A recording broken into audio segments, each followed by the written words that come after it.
देख रहे हैं न्यूज नेशन। मैं हूं आपके साथ नैना यादव और बात करेंगे बैटल ऑफ बंगाल की। पश्चिम बंगाल के चुनाव से पहले जिस तरह से कहा जाए कि एक सियासी घमासान मचा हुआ है, खास तौर से टीएमसी में भगदड़ है।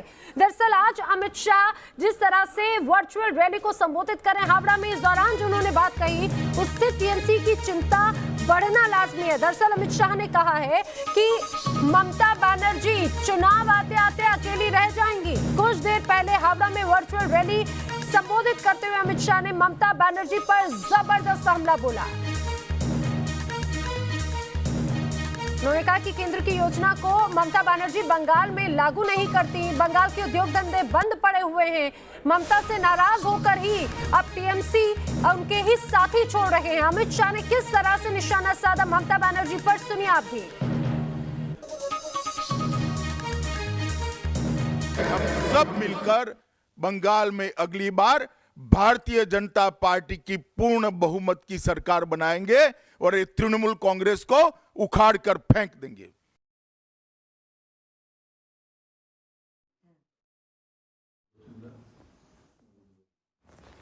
कांग्रेस के नेता, कम्युनिस्ट पार्टी के नेता, कांग्रेस पार्टी के अच्छे अच्छे नेता भारतीय जनता पार्टी ज्वाइन कर रहे हैं। चुनाव आते आते ममता जी आप पीछे मुड़कर देखना, आप अकेली खड़ी रह जाएगी, कोई और साथ देने वाला आपके साथ नहीं हो। तो सुना आपने किस तरह से सीधे सीधे निशाना साध रहे हैं अमित शाह ममता बनर्जी पर। दरअसल बंगाल चुनाव से पहले टीएमसी में भगदड़ मची हुई है। कल टीएमसी के 3 विधायकों समेत 5 नेता अमित शाह की मौजूदगी में बीजेपी में शामिल हो गए और आज अमित शाह बंगाल में वर्चुअल रैली कर रहे हैं, जिसमें टीएमसी छोड़कर बीजेपी ज्वाइन करने वाले नेताओं ने शिरकत भी की। बोलो भारत माता की जय, श्री राम, जय श्री राम, भारत माता की वंदे। इन 2 तस्वीरों से बंगाल की सियासत को अच्छी तरह समझा जा सकता है। बंगाल में इस वक्त सियासी हवा का रुख बदल रहा है। जो नेता कल तक टीएमसी के साथ थे अब एक एक कर बीजेपी के पाले में आ रहे हैं। शनिवार को ममता बनर्जी को बड़ा झटका देकर 3 विधायकों समेत 5 नेताओं ने बीजेपी का दामन थाम लिया।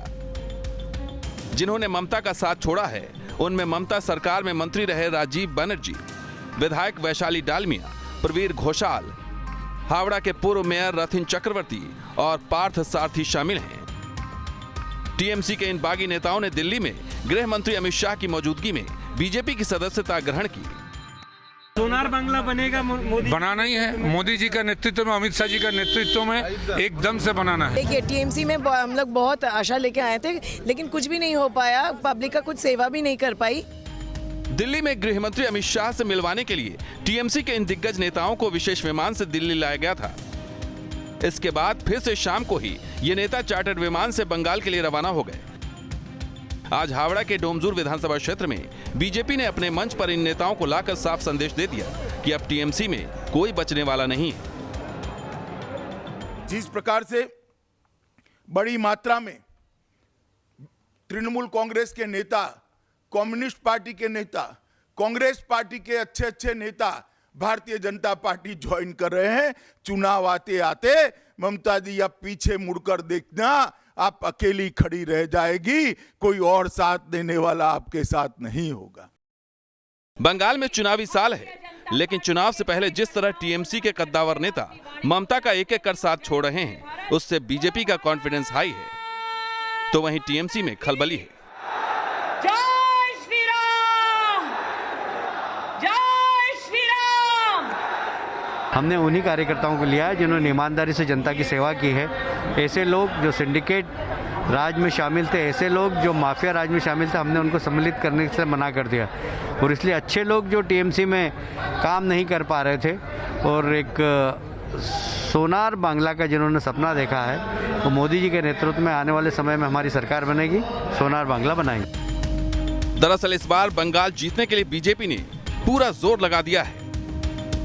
अमित शाह के बंगाल के मैराथन दौरे का प्लान तैयार है, तो वहीं 7 फरवरी को एक बार फिर प्रधानमंत्री मोदी पश्चिम बंगाल के दौरे पर जा रहे हैं। ऐसे में साफ है कि जिस तरीके से टीएमसी में भगदड़ मची है, उससे ममता के लिए अपने कुनबे को संभाल कर रखना बेहद मुश्किल हो चला है। कोलकाता से तपस सेन गुप्ता के साथ टीम न्यूज नेशन। तो बैटल ऑफ बंगाल में जिस तरह से हलचल है, ये तो सीधे सीधे कहा जा सकता है कि दीदी के गढ़ में अब बीजेपी सेंध मार रही है, बीजेपी वहां पर है और कहीं ना कहीं अब जिस तरह से टीएमसी के जो नेता हैं वो टूट रहे हैं, वो कहीं ना कहीं अब ममता बनर्जी के लिए मुश्किल जरूर बढ़ा सकते हैं। मेरे साथ में खास मेहमान है प्रियंका टिब्रेवाल, बीजेपी नेता है, साथ ही साथ तौसीफ रहमान टीएमसी की तरफ से हमारे साथ में है। तौसीफ जी, सबसे पहले आप ही का रुख कर लेती हूँ। अमित शाह कह रहे हैं कि जैसे जैसे चुनाव आएगा ममता बनर्जी अकेली रह जाएंगी, ऐसा क्यों? आपको नहीं लगता कि यूनिटी कमजोर हो गई आपकी? आप ही के साथी छोड़कर जाने को तैयार बैठे हैं। देखिए, मैं तो आज से 6 महीने और 1 साल पहले की हर बात रिकॉल करना चाहता हूँ और हर बात आपको भी याद दिलाना चाहता हूँ और हमारे बंगाल की जनता को भी याद दिलाना चाहता हूँ कि ये वही बीजेपी है जो अपने आप को राष्ट्र और दुनिया की सबसे बड़ी पॉलिटिकल पार्टी कहती है और है भी। ये कह रहे थे कि हम सारे लोग टीएमसी में जितने भी चोर हैं, टीएमसी में सारे चोर हैं, उन सबको पहले जेल भेजवाएंगे, उसके बाद सोनार बांग्ला बनाने का जो प्रकोप है उसको हम बिल्कुल उसमें काम करेंगे। हमने सोचा चलो बहुत अच्छी बात है, पर अब ये सच में समझ में आ रहा है जो हमारे मन में था, एक मंशा थी कि हाँ भाई बीजेपी के पास सच में लीडर्स नहीं थे, इसी के लिए सारे लोग जो नॉन बंगाली थे और जो बंगाल के बाहर आके जो प्रचार कर रहे थे हम उनको ही देखते थे।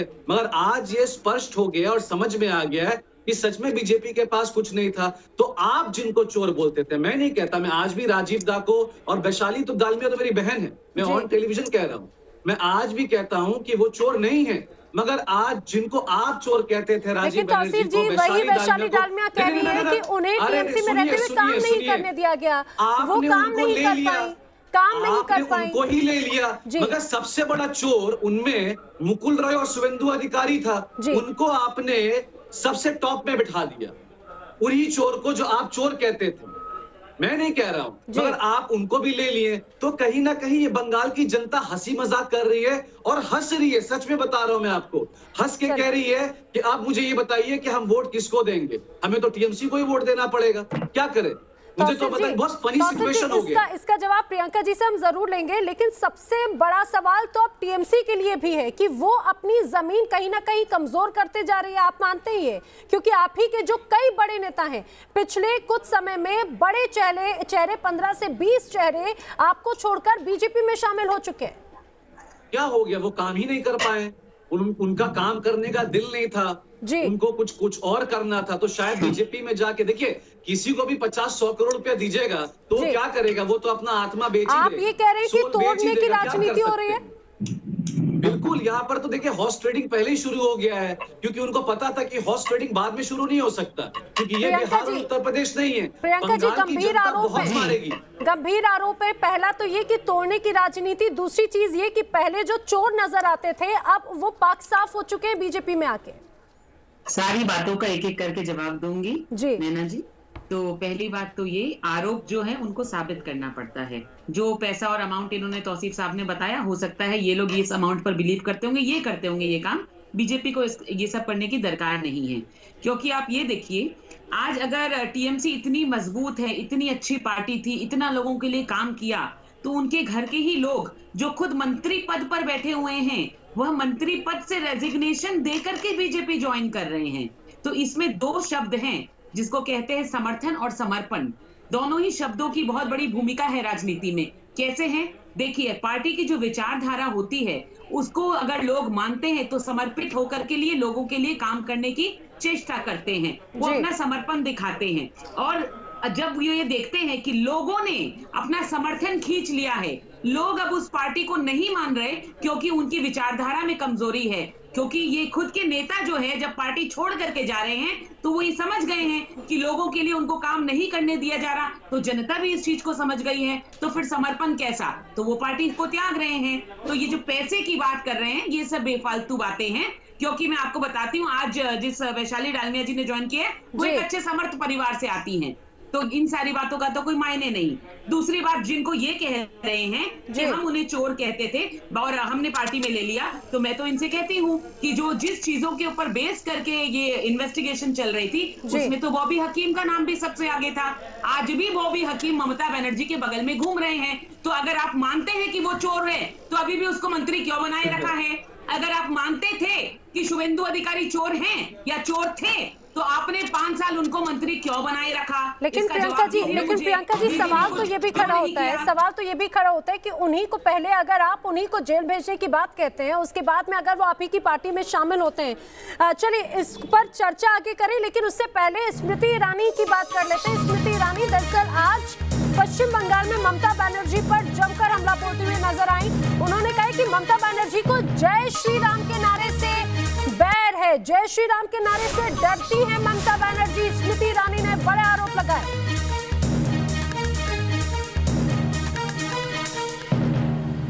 कि उस राजनीतिक पक्ष का कभी भी प्रदेश की जनता समर्थन नहीं कर सकती, जो अपनों को अपनों से लड़ाती है, जो केंद्र की सरकार से मात्र अपने राजनीतिक स्वार्थ के लिए बैर रखती है। ऐसा राजनीतिक दल जो जय श्री राम के नारे को भी अपमानित करती है, उस दल में कोई भी राष्ट्रभक्त एक मिनट तक ठहर नहीं सकता। जिन्होंने अपने खून से सींचा है पश्चिम बंगाल के संगठन को, जिन्होंने अपने प्राणों की आहुति दी है। दीदी अपना के জানাতে चाहिए 130 থেকে 138 हमारे कार्यकर्ताओं की आपने बलि ली है। आज उस एक एक कार्यकर्ता की सौगंध, जो राजीव दा ने कहा चुपचाप चुपचाप पद्दो छाप, एक एक कोने में आपको उस बलिदानी कार्यकर्ता के उस स्वर को सुनना पड़ेगा, जो मात्र पश्चिम बंगाल को सोनार बांग्ला बनाने के लिए वर्षों तक संघर्ष करता रहा। और संघर्ष किस लिए किया? ताकि विकास की गंगा हर घर तक पहुंचे। तो हावड़ा में आज स्मृति ईरानी जमकर बरसी हैं। तौसीफ रहमान, आखिर ममता बनर्जी को जय श्री राम नारे से बैर क्यों है, ये सवाल भी दागा गया, ये सवाल भी पूछा गया। जी मैडम, मैं आपके व्यूअर्स को बताना चाहता हूं कि न्यूज नेशन अपने में ही एक बहुत बड़ी चैनल है, बहुत बड़ी प्लेटफॉर्म है, और हम सारे पैनलिस्ट जो बैठते हैं अपने आप को बड़े भाग्यशाली मानते हैं कि हम आपके व्यूअर्स के हिसाब से अपनी आवाज रखते हैं। मैं पहले आपको बताऊं कि बिस्मिल्लाह रहमान रहीम और जय मां काली, ठीक है। हमने बचपन से काली घाट में काली जी की मंदिर को देखा और वहां हम जाते हुए आए हैं, चाहे वो कोई भी धर्म के हों। जी बात ये बताइए मुझे, आप भी एक धर्म से बिलोंग करती है, मैं भी एक धर्म से बिलोंग करता हूँ। फर्ज करिए अगर मैंने जय श्री राम नहीं बोला, अब आप कहेंगे अगर बोल दिए तो क्या हुआ। अगर मैंने नहीं बोला और मैंने कहा राम राम, हरे रामा हरे कृष्णा, जय श्री गोकुलेश, जय माँ काली, जय माँ दुर्गा, है सरस्वती, है लक्ष्मी, है भाग्यवती, और मैंने अगर जय श्री कृष्ण नहीं बोला या जय श्री राम नहीं बोला, तो क्या मैंने हिंदुओं की बेइज्जती की? लेकिन तौसीफ जी, आपत्ति होना नहीं बोलना, आपत्ति होना, और ये बहुत अच्छी बात है कि आप सर्वधर्म की बात करते हैं, बहुत अच्छी बात है, ये सम्माननीय है। लेकिन आपत्ति, क्या आपत्ति है टीएमसी को, ममता बनर्जी को आपत्ति है जय श्री राम से? नहीं मैडम, एक सेकंड, मैं आपको एक इंग्लिश में एक प्रोवर्ब बोलना चाहता हूँ कि आप अगर कोई मेहमान आपके जब घर पे आता है, आप उसको कहती हैं प्लीज सिट डाउन, बैठिए। वही मेहमान जब आपके घर पे आता है, आप कहिएगा बैठो, चलो बैठो यहाँ पे। देखिए there is a slight of difference जब आपकी वोकैबुलरी क्या बोलती है और आपका भाषा का जो अच्छा, मैं तो आपसे पूछ रही हूँ, क्या जय श्री राम से बैर है? जय श्री राम से बैर है? बैर नहीं है, पर अगर कोई नहीं कहता है, अगर उसका दिल अभी नहीं है कहने का, तो क्या वो हिंदुओं का दुश्मन हो गया? अगर बैर नहीं है तो कहने में क्या आपत्ति होती है? और यही आप ये मानिए, इसी बात को अगर आपको लग रहा है तो ये तो मुद्दा बन गया ना, ये तो आप जानते हैं, ये तो मुद्दा बन गया। मुद्दा आप खुद दे रहे हैं, फिर आप दूसरे पे आप मेरे दिमाग में, आप मेरे जहन में, कि आप मेरे कनपट्टे में गन रख के बुलवाएंगी कि बोल जय श्री राम, ऐसे नहीं। मेरा दिल करेगा मैं बोलूंगा, मेरा दिल नहीं करेगा मैं जिंदगी में नहीं बोलूंगा। अगर मेरा दिल नहीं प्रियंका करेगा मैं या अल्लाह नहीं बोलूंगा। अगर प्रियंका मेरा दिल जी, नहीं किया, मैं मुसलमान हूँ, सुन रही तो हैं फिर आप? क्या करेंगे आप? तौसीफ साहब मैं खाली एक क्या जवाब ओवैसी चाहूंगी आपसे। आके मुझे बुलवाएंगे किसी क्या? के सर पे गन रखकर आप जय श्री राम का नारा नहीं लगवा सकते क्या? आके मुझे बोलेंगे कि बोलो या अल्लाह। किसी ने बंदूक किसी के सर पर नहीं रखी। मैं तौसीफ तुम आपसे एक चीज कह रही हूँ। अस्सलाम वालेकुम बहन जी, जवाब दीजिए। तौसीफ साहब वालेकुम अस्सलाम। वालेकुम अस्सलाम प्रियंका बहन। उसी तरह जैसे नैना, अगर मैं आपसे कहूंगी नैना जय श्री राम, तो आपका जवाब क्या होगा कि मैंने आपको बेइज्जत कर दिया? आप कहेंगे प्रियंका मैंने भी आपको जय मां काली अगर कहता हूं तो क्या चला जाए? जवाब प्रियंका जी, ये होगा जवाब। तौसीफ देखिए, आप बोल रहे थे, मैं बीच में नहीं बोली, अब मुझे मेरी बात कंप्लीट करने दीजिए। तो जवाब ये रहेगा। तो देखिए, इसमें किसी ने किसी के सर पर बंदूक नहीं लगाई या किसी ने किसी के ऊपर जोर नहीं आजमाया, लेकिन ये ऐसा जनता ने आवाज क्यों उठा इसको भी समझना होगा। क्योंकि ये वही ममता बनर्जी हैं जो गाड़ी से उतर करके कहती थी कि तुम्हारा चमड़ा खींच लूंगी। जय श्री राम कैसे बोला? आउटसाइडर्स भागो यहां से। तो ये सब कुछ ममता बनर्जी का किया धरा है। तो जब उन्होंने ये आपत्ति दिखाई कि एक हिंदू की बेटी होने के बावजूद राम नाम से परहेज है, अरे कांग्रेस से आई है ना, कांग्रेस से टीएमसी का जन्म हुआ। उस कांग्रेस के सबसे बड़े leader, father of the nation Mahatma Gandhi के आखिरी शब्द थे हे राम। तो हिंदू कल्चर में जब पैदा होते हैं, राम नाम से पैदा होते हैं, और जब ईश्वर के घर जाते हैं तो हरे कृष्णा हरे राम बोलते हुए ये आखिरी शब्द होते हैं। चलिए, तो यानी कि उसमें ये ऐसा किसी को परहेज क्या, डर क्या, भय क्या? ठीक है प्रियंका जी, लेकिन आज का जो अमित शाह का सबसे बड़ा बयान है, इसके पीछे क्या रहस्य है ये समझना जरूरी। प्रियंका जी, क्या कहना चाह रहे हैं अमित शाह कि चुनाव आते आते ममता बनर्जी अकेली पड़ जाएंगी, यानी कहा जाए कि अभी और भी कुछ ऐसे नेता हैं, टीएमसी के बड़े चेहरे हैं जो बीजेपी में शामिल हो सकते हैं या टीएमसी का साथ छोड़ सकते हैं? जरूर, बिल्कुल। देखिए, वो जो भी कहते हैं अमित शाह जी, वो बिना तथ्यों के बात नहीं करते। तो जरूर ऐसे टीएमसी के कुछ लीडर्स होंगे या लीडरान होंगे जो वहां से खुश नहीं है। कारण ये कि उनको काम करने की इजाजत नहीं है वहां पर, क्योंकि सिंडिकेट और कट मनी का कल्चर चलता है। बहुत बड़ी बात प्रियंका जी, बहुत बड़ी बात आप बता रही है कि टीएमसी के कुछ और भी ऐसे चेहरे हैं जो टीएमसी का दामन छोड़ सकते हैं, बीजेपी में शामिल हो सकते हैं। बहुत बड़ी बात ये कही है तौसीफ जी। आखिर खुद का घर अभी नहीं बचा पा रहे तो फिर पश्चिम बंगाल चुनाव में टीएमसी अपनी सीट से अपना घर कैसे बचाएगी? क्या इसको लेकर कोई तैयारी है, कोई रणनीति है आपकी? देखिए, मेरी बहन प्रियंका ने कोई झूठ तो नहीं कहा जी। वो तो पूरा हिंदुस्तान देख रहा है कि क्या हो रहा है और नहीं हो रहा है, और मैं उसमें बेवकूफ की तरह थोड़ी ना यहाँ बैठ के बोलूंगा कि नहीं प्रियंका जी झूठ कह रही हैं। देखिए, ये तो संविधान है और कॉन्स्टिट्यूशनल राइट है कि अगर कोई है तो चला जा रहा है, और मैं भाजपा की तरह आज जो चला गया मैं उसको चोर नहीं बोलूंगा। अगर कोई गया है तो कोई आपत्ति होगी, कोई तकलीफ होगी, ये तो चलता हुआ आया। बीजेपी से कांग्रेस आया, क्या कांग्रेस से तौसीफ जी बीजेपी ऐसा कोई गया, मंच नहीं है जहाँ पर जो आपके नेता हैं, जो बड़े चेहरे, जो मंत्री रहे हैं, जो विधायक हैं, वो अगर वो अपनी बात नहीं रख पा रहे तो ये तो टीएमसी को सोचनी चाहिए कि फिर तो जब मौका है, जब चुनाव लड़ने का मौका है, वो आपका साथ छोड़कर दूसरी पार्टी की तरफ जा रही है, तो आपको सोचना चाहिए। ये सबसे बड़ी बात है जी। देखिए, साम दाम दंड भेद पॉलिटिक्स में ये सब कुछ होते हुए आया और कोई नई चीज आप नहीं देख रहे हैं। तो किया जा रहा है, लेकिन सबसे खास बात ये कि आत्म मंथन का वक्त है, सोचना चाहिए। तौसीफ जी और प्रियंका टिब्रेवाल, आप हमारे साथ जुड़े, आप दोनों का बहुत शुक्रिया। लेकिन बैटल ऑफ बंगाल में जो अब राजनीति है, वो तोड़ने की राजनीति की बात कही जा रही है, ये बहुत महत्वपूर्ण है। अब ये राजनीति आगे क्या मोड़ लेती है, देखने वाली बात है। यहाँ पर रुक रहे हैं ब्रेक के लिए।